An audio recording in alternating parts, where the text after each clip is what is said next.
Hello everyone, this is भावना। आप सभी का स्वागत है कॉलेज विद भावना में। तो कैसे हैं सभी?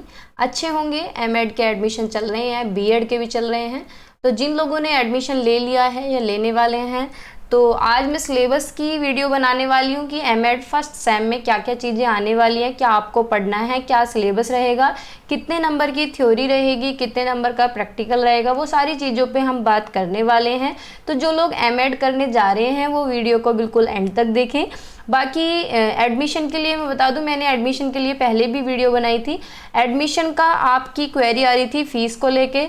तो भाई देखो, अगर मैं पर्सनली बताऊं तो आप 60 से ऊपर कहीं भी एडमिशन मत लेना, 60,000 से ऊपर एडमिशन मत लेना, क्योंकि अब जैसे मॉडर्न वाले हैं वो 84 तक लेंगे। बाकी बहुत सारे कॉलेजेस हैं जो 80 प्लस चार्ज करते हैं। लेकिन जब कम फीस में आपका एडमिशन हो रहा है तो ज़्यादा में क्यों लेना? जब भी तो आप एग्ज़ाम देने ही जाएंगे, और क्लासेस सब जगह चलती हैं, सब जगह टीचर ठीक ही होते हैं अगर कोई ठीक कॉलेज है तो 60 to 65 तक तो हो जाएगा, लेकिन इससे ज़्यादा फीस मत देना, ठीक है। बाकी स्टार्ट करते हैं वीडियो को। और बीएड का भी बता दूं, बीएड बहुत कम पैसों में भी अब हो रही है। कॉलेजेस ने फीस घटा दी है। पहले क्या था, 80 में हो रही थी बीएड, कहीं 70 में हो रही थी। अब जैसे जैसे टाइम बढ़ता जा रहा है और भी कम ये लोग कर दे रहे हैं। तो जिन लोगों को बीएड एक्चुअल में करनी है इस बार, या करना सोच रहे हैं, या एंट्रेंस तो दे दिया है और एडमिशन अब तक नहीं लिया है, तो कम से कम फीस में एडमिशन लेना, बहुत ही कम चार्ज में। मतलब 3-4 जितने कॉलेज आप एक्सप्लोर कर सकें उतने करिएगा, जितनी बार्गेनिंग आप कर सकें, जैसे बार्गेनिंग सामान में करते हैं इसी तरीके से आप फीस जितनी कम करा सकें उतनी कराइएगा। 40-50 तक भी एडमिशन हो रहे हैं, ठीक है। तो इतना ध्यान रखिएगा कि आपके पैसे कहीं ज़्यादा ना चले जाएं, क्योंकि डिग्री आपको वही मिलनी है जो सबको मिलेगी। तो स्टार्ट करते हैं। ये मेरी तरफ से एक क्ल्यू था। और बाकी अब फिलहाल मैं किसी का एडमिशन नहीं करा रही, क्योंकि मॉडर्न कॉलेज में मैंने बात की थी वो 80 प्लस ज़्यादा से ज़्यादा 5,000 रुपये कम कर देंगे। तो इतनी ज़्यादा फीस में मैं आपका एडमिशन क्यों कराऊँ, है ना। आपको कम फीस देनी है और अपनी डिग्री कंप्लीट करनी है, ठीक है। तो मैं आपकी एक तरीके से हेल्प कर सकती हूँ, गाइड करती हूँ आपको टाइम टू टाइम। तो स्टार्ट करते हैं। काफ़ी दिन बाद आज वीडियो मैंने बनाई है। तो सिलेबस हम देख लेते हैं। 4 सेमेस्टर इसके अंदर होते हैं, यानी जो एमएड आपकी होती है वो सेमेस्टर वाइज होती है। बीएड क्या थी, ईयरली थी। सीसीएस की बात अगर हम करें, सीसीएसयू और एमएसयू दोनों एक जैसे ही हैं। तो सेमेस्टर वाइज है। फर्स्ट सेमेस्टर जो है इसमें आपके 4 पेपर होंगे। वैसे तो 4 सेमेस्टर हैं, 4 के 4 सेमेस्टर के अंदर आपके 4 ही पेपर होंगे। फर्स्ट सेमेस्टर की बात कर लेते हैं। पहला जो पेपर है वो है फिलोसॉफिकल फाउंडेशन ऑफ एजुकेशन, 101 जिसका कोड है। 80 नंबर का आपका पेपर होता है। सारे ही चारों के चारों सेमेस्टर में 80 नंबर की ही थ्योरी का पेपर आपका होगा। 20 नंबर आपके किसके होंगे, प्रैक्टिकल के होंगे, ठीक है। प्रैक्टिकल नहीं, सॉरी, इंटरनल के होंगे, जो इंटरनल एग्जाम होते हैं। तो पहला है philosophical foundation of education, 80 marks का। सेकंड जो पेपर है psychology of learning and development, ये भी 80 मार्क्स का है। थर्ड पेपर है सोशियोलॉजिकल फाउंडेशन ऑफ एजुकेशन, ये भी 80 मार्क्स का है। और CC4 यानी history of Indian education and economic issues, ये भी आपका 80 मार्क्स का पेपर है। तो ये आपके 4 पेपर इसके अंदर होते हैं। 20-20 नंबर आपको इंटरनल मार्क्स के मिलते हैं, जो इंटरनल एग्जाम होते हैं, जो कॉलेज कंडक्ट कराते हैं, ठीक है। कुछ बच्चे देते भी हैं, कुछ नहीं भी देते हैं। तो ये आपको कॉलेज टू कॉलेज वेरी करते हैं, कोई 16, 17, 18। अगर आप सही बच्चों में से हैं कॉलेज की नज़रों में तो 19, 20 तक भी मिलते हैं। मुझे 20 मिले हैं, जबकि मैंने इंटरनल एग्ज़ाम नहीं दिए हैं, लेकिन मिल जाते हैं, ठीक है। प्रैक्टिकल की बात करें तो 2 प्रैक्टिकल हैं, वो दोनों ही इंटरनल है। कोई भी वाइवा इसके अंदर नहीं है, कोई भी एक्सटर्नल प्रैक्टिकल इसके अंदर नहीं है। पूरी एमएड आपकी बहुत ही आसानी से हो जाएगी। लास्ट सेम में जाके एक प्रैक्टिकल होता है जिसे डाइजर्टेशन बोलते हैं, जिसमें आपको डाइजर्टेशन बुक लिखनी होती है, वो एक प्रैक्टिकल है। बाकी और सारे जो हैं वो इंटरनल हैं, ठीक है। लास्ट सेम में आपका डाइजर्टेशन होगा। तो प्रैक्टिकल 2 हैं कि बुक का रिव्यू करना है, और सेमिनार प्रेजेंटेशन, यानी या तो सेमिनार में प्रेजेंट कराएंगे, लेकिन हम लोगों का क्या हुआ था कि जूम पे क्लासेस होती थी तो वहीं पे प्रेजेंटेशन कराया था कि कोई भी टॉपिक आप चूज करें, या फिर टॉपिक आपको दे दिए जाएंगे, वो आपको प्रेजेंट करने यानी पढ़ाना है, ठीक है। वो आप पढ़ा देंगे, ठीक है। एक बार डिटेल में देखते हैं कि सिलेबस जिससे आपको एक एक चीज़ें समझ आ जाएं। देखो पहला जो पेपर है फिलोसफी का है, और फिलोसफी आपने जो बीएड में पढ़ी है सेम वही है, सेम वही टॉपिक है, वही बुक, उन्हीं बुक से काम चल जाएगा। अगर आपने बुक खरीदी है तो और बुक खरीदने की ज़रूरत नहीं है, अगर नहीं खरीदी है तो मैं क्लासेस जो कराऊंगी उनसे ही आपका काम चल जाएगा, ठीक है। और वैसे एमएड में कोई भी पर्टिकुलर बुक नहीं आती है, तो अपने पैसे वेस्ट मत करना। सैम्पल पेपर आपको जो मिलेंगे एमएड के वो सारे बीएड वाले ही होते हैं, उनका कवर चेंज कर देंगे, एक दो टॉपिक उनमें ऐड कर देंगे और वही छप के आ जाते हैं, वही थ्योरी होती है, सारा कंटेंट वही होता है, ठीक है। अलग से कोई बुक नहीं बनती है एमएड की, क्योंकि एमएड अपने आप में बहुत ब्रॉड है, तो हर एक टॉपिक पे बुक मिलेगी, पर्टिकुलर कोई बुक नहीं मिलती। हमने भी नहीं खरीदी है, कोई भी नहीं खरीदता। आपको जो भी टॉपिक पढ़ना है या तो आप टॉपिक की बुक खरीदें अगर आपको ज़्यादा डिटेल में जाना है, नहीं तो गूगल पे सारी चीज़ें अवेलेबल हैं। हर टॉपिक की विकिपीडिया चाहे कितना भी डिटेल आप पढ़ लीजिए, गूगल पे सारी चीज़ें अवेलेबल होती हैं, ठीक है। तो स्टार्ट करते हैं। देखो फिलोसफी का पहला पेपर है, उसके अंदर पहली यूनिट है फिलोसफी। फिलोसफी क्या होती है इसके बारे में, इसके प्रिंसिपल जितने होते हैं, इसके डिसिप्लिन जितने होती हैं और इसकी ब्रांचेज जो कि हमने बीएड में पढ़ी हैं, metaphysics, epistemology, axiology, aesthetics, ethics और लॉजिक, ठीक है। दूसरी जो यूनिट है philosophy of education. Philosophy of education क्या है, इसका कंसेप्ट क्या है, इसके सिग्निफिकेंस क्या है, एप्लीकेशन क्या है और फिलोसफी और एजुकेशन के बीच में क्या रिलेशन है। थर्ड जो यूनिट है इंडियन स्कूल्स ऑफ फिलोसफी, यानी इसके अंदर सारे स्कूल आ जाएंगे। कौन से, Samkhya philosophy, Vedanta philosophy, Buddhism philosophy, Jainism philosophy, Islamic philosophy, ठीक है। ये सारे आ जाएंगे और कंट्रीब्यूशन आ जाएगा किसका, एजुकेशन के क्षेत्र में किसका क्या क्या योगदान है। जैसे गांधी जी आ जाएंगे, गांधी जी, कृष्णमूर्ति, टैगोर, विवेकानंद, राधा कृष्णन, ये सारे आ जाएंगे। इनके एम क्या थे, इनके मेथड क्या थे, इनके कंटेंट, इनके कंसेप्ट जो हम मतलब हमने बीएड में पढ़ा है, वही सारी चीज़ें हैं। फिर नेक्स्ट जो यूनिट है वेस्टर्न स्कूल ऑफ फिलोसफी, इसके अंदर सारे वेस्टर्न फिलोसोफर आ जाएंगे और वेस्टर्न फिलोसफी आ जाएंगी, सारी इज्म आ जाएंगे जो हमने इज्म पढ़े हैं ना, आइडियलिज्म, नेचुरलिज्म, प्रैग्मेटिज्म और एग्जिस्टेंशियलिज्म, ये सारे इसके अंदर आ जाएंगे, ठीक है। और वेस्टर्न थिंकर आ जाएंगे जैसे कि प्लेटो हो जाएगा, रूसियो हो जाएगा, डुई, फ्रोइबल और रूसेल, ठीक है।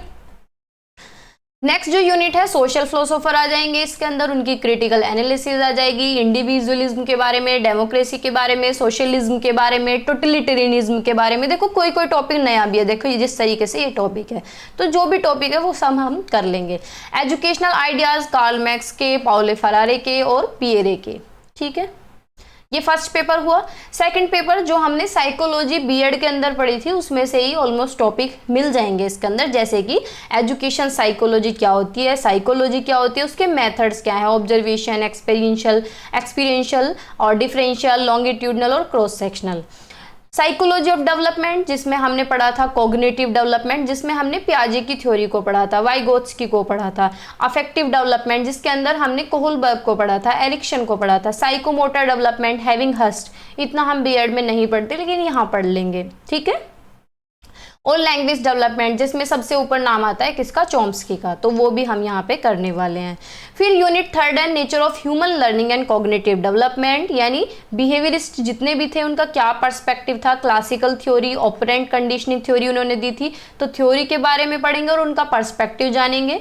इसी तरीके से साइकोमोटिव पर्सपेक्टिव जैसे कि गिलफोर्ड की थ्योरी थी, ठीक है।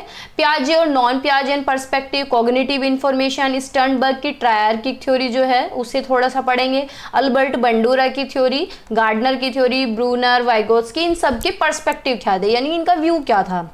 इंडिविजुअल डिफरेंस भी हमने बीएड में टॉपिक पढ़ा है, यानी टच तो हमने सारे टॉपिक कर रखे हैं कि इंडिविजुअल डिफरेंस क्या होता है, इसका कंसेप्ट क्या है और लर्निंग स्टाइल कौन कौन से होते हैं, यानी बच्चे किस किस स्टाइल से सीखते हैं, तो लर्निंग स्टाइल के बारे में पढ़ेंगे। और एजुकेशनल इंप्लीकेशन क्या है इंडिविजुअल डिफरेंसेस की। ये आपका सेकेंड पेपर हो गया। आगे चलते हैं। फिर थर्ड जो पेपर है वो है सोशियोलॉजिकल फाउंडेशन ऑफ एजुकेशन, और बीएड में हमने क्या पढ़ा था, philosophical and sociological foundation of education, यानी उसमें आधा पोर्शन तो फिलोसफी का था, आधा क्या था, सोशियोलॉजी का था। लेकिन इसमें क्या कर दिया गया है, फिलोसफी को अलग कर दिया है, सोशियोलॉजी को अलग कर दिया है, ठीक है। तो सोशियोलॉजी नाम से पता चलता है कि हम सोशियोलॉजी में किस चीज़ के बारे में पढ़ते हैं, सोसाइटी के बारे में पढ़ते हैं। तो सोशियोलॉजी ऑफ एजुकेशन, उसके कंसेप्ट, नेचर, स्कोप, उसके फंक्शंस। डिफरेंस की एजुकेशनल सोशियोलॉजी साइकोलॉजी और सोशियोलॉजी ऑफ एजुकेशन में क्या डिफरेंस है, एजुकेशन एक सब सिस्टम है सोसाइटी का, यानी पूरी की पूरी लाइन उन्होंने दी हुई है जिसका टॉपिक बना दिया गया है। सोशल इंस्टीट्यूशन, यानी सोशल इंस्टीट्यूशन कौन कौन से होते हैं, जैसे कि फैमिली, हम फैमिली में हमारा सबसे पहले सामाजिकरण हमारा कहाँ होता है, फैमिली में, तो ये सारे सोशल इंस्टीट्यूशन है, फैमिली, कम्युनिटी, स्कूल, यूथ, सारी चीजें, ठीक है। नेक्स्ट जो यूनिट है वो है सोशल ऑर्गेनाइजेशन, इसके कंसेप्ट, इसकी characteristic, social group, social systems के स्ट्रक्चर और फंक्शन, और सोशलाइजेशन का कंप्लीट कंसेप्ट, यानी पूरा इसके अंदर सोसाइटी के बारे में ही मिलेगा। थर्ड जो यूनिट है वो संस्कृति से रिलेटेड है, कल्चर से रिलेटेड, कि कल्चर और एजुकेशन क्या होता है, कल्चर का मीनिंग क्या है, रोल क्या है, कंसेप्ट क्या है, एजुकेशन में कल्चर का क्या रोल है, कल्चर यूनिटी के बारे में, डाइवर्सिटी के बारे में, और समाज में जो बदलाव आते हैं जैसे कि सोशल चेंज है, सोशल स्टेटस है, स्ट्रेटिफिकेशन आपने नाम सुना होगा बीएड में, सोशल स्ट्रेटिफिकेशन, सामाजिक स्तरीकरण बना देना, यानी स्तर बांट देना समाज में, वो सारी चीजें हम इसके अंदर पढ़ने वाले हैं। सोशल मोबिलिटी क्या होता है, सोशल चेंज क्या होता है, वो सारी चीजें, ठीक है। लास्ट जो यूनिट है यूनिट फोर्थ लास्ट, हाँ, study of social thoughts and contribution, यानी कुछ ऐसे लोग थे जिन्होंने अपने थॉट्स दिए थे समाज को लेके, जैसे कि इमाइल दुर्कीम है, टोलकोट, ये वैसे पेपर के अंदर पूछे नहीं जाते हैं, ठीक है। और ह्यूमन राइट्स और वैल्यू एजुकेशन, ये हमने बीएड में भी टॉपिक था, वहां नहीं पढ़ा है तो यहाँ पढ़ लेना, ठीक है।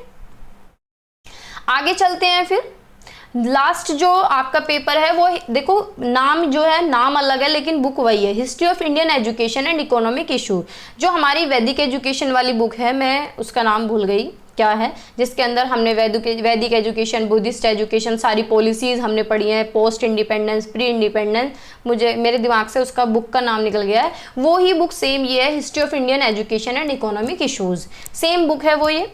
तो इसमें क्या पढ़ेंगे हम, प्री इंडिपेंडेंट इंडिया यानी एंशिएंट इंडिया, एंशिएंट में हमने वैदिक, जो कि हमने ऑलरेडी भी पढ़ा हुआ है, जिन्होंने रिसेंट में बीएड की है उन्हें तो याद भी होगा, जो काफ़ी लंबे समय से मतलब गैप लग रहा है उनका, पहले बीएड की है, उन्हें नहीं भी याद होगा तो पढ़ के आ जाएगा, वैदिक एजुकेशन, बुद्धिज्म एजुकेशन, और एक इसमें एक्स्ट्रा है जैनिज्म एजुकेशन, जो कि बीएड में नहीं दिया है। मेडाइवल पीरियड, सल्तनत, Mughal period, colonial period, oriental versus anglicist education, Macaulay minutes, Wood dispatch, Indian education, Hunter commission, Hartog committee, यानी ये सारे हमने पढ़े हैं फर्स्ट ईयर के अंदर।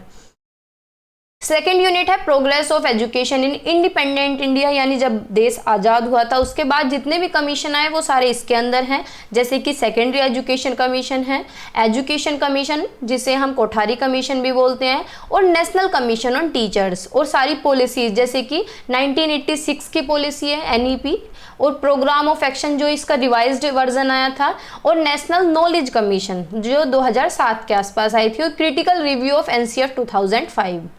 थर्ड यूनिट जो है कि education for an equitable society in a global era, कि जो मार्जिनलाइज्ड ग्रुप है उनके लिए कैसी एजुकेशन होनी चाहिए, गर्ल्स के लिए कैसी एजुकेशन होनी चाहिए, और इंक्लूसिव एजुकेशन के बारे में भी थोड़ा सा पढ़ेंगे, WTA के बारे में और RTE एक्ट के बारे में पढ़ेंगे, ठीक है, और education for all. Economic issues in education, economic issues यानी liberalism to new liberalism, economic rationality, globalisation, market mechanism, ये सारी चीज़ें इसके अंदर पढ़ेंगे, government school, private school, government aided school, ये सारी चीज़ें जितने भी इकोनॉमिक इश्यूज हैं एजुकेशन के अंदर। पॉलिटिकल इकोनॉमी के क्या पर्सपेक्टिव है एजुकेशन को लेके, वो इसके अंदर पढ़ेंगे, कैसे पॉलिसी बनाई जाती है, क्या एजुकेशनल प्लानिंग है, economic analysis of educational intervention, public private partnership जिसे हम PPP बोलते हैं, ठीक है। तो वो सारी चीज़ें हम इसके अंदर पढ़ने वाले हैं। ये आपका फर्स्ट सेमेस्टर हुआ, फिर इसके बाद आपका सेकंड सेमेस्टर स्टार्ट होता है। तो जो फर्स्ट सेमेस्टर वाले हैं उनका सिलेबस ये ऑलमोस्ट रहेगा। सेकंड सेमेस्टर के जो हैं उनके एग्ज़ाम होने वाले होंगे, आई थिंक सो। तो उनका भी मैं सिलेबस एक बार अपलोड कर दूंगी, समझा दूंगी एक एक टॉपिक करके। बाकी स्टार्ट करते हैं। तो अगर क्लासेस चलती हैं तो अपना प्यार ऐसे ही बनाए रखें, जैसे आपने बीएड में इतना अच्छा रेस्पॉन्स दिया, इसी तरीके से एमएड में देना। जो लोग एमएड करने जा रहे हैं, क्लासेस आप ही के लिए चलाई जाती हैं, आपको पढ़ाने के लिए, आपकी तैयारी कराने के लिए, जिससे कि आपको कुछ बेनिफिट हो सके और आपको चीज़ें ईजी हो जाएं आपके लिए, है ना। तो बाय बाय, टेक केयर, पढ़ते रहिए, मुस्कुराते रहिए, मेरे साथ जुड़े रहिए। कोई भी क्वेरी हो, कोई भी क्वेश्चन हो, कोई भी डाउट हो तो कमेंट सेक्शन में बोल देना, मैं सबका रिप्लाई करती हूँ। बाकी अगर किसी को पर्सनली कुछ भी पूछना है तो इंस्टाग्राम पे मुझे फॉलो कर सकते हैं। देखो इंस्टाग्राम पे कोई भी पढ़ाई की वीडियो आपको नहीं मिलेगी, पढ़ाई से रिलेटेड वहाँ कुछ नहीं है, वहाँ मैं पर्सनली रील्स वगैरह अपलोड करती हूँ। बाकी किसी को कुछ पूछना है तो मैसेज के द्वारा पूछ सकते हैं, ठीक है, तो आज की वीडियो में इतना ही रखते हैं। अगर चैनल पे नए हैं तो लाइक शेयर सब्सक्राइब आप कर ही देंगे, वो तो करते ही हैं आप। बाकी शेयर भी कर देना जहाँ जहाँ आपने एडमिशन लिया है, जहाँ जहाँ बीएड का ग्रुप बना है, सॉरी एमएड का ग्रुप बना है। ठीक है।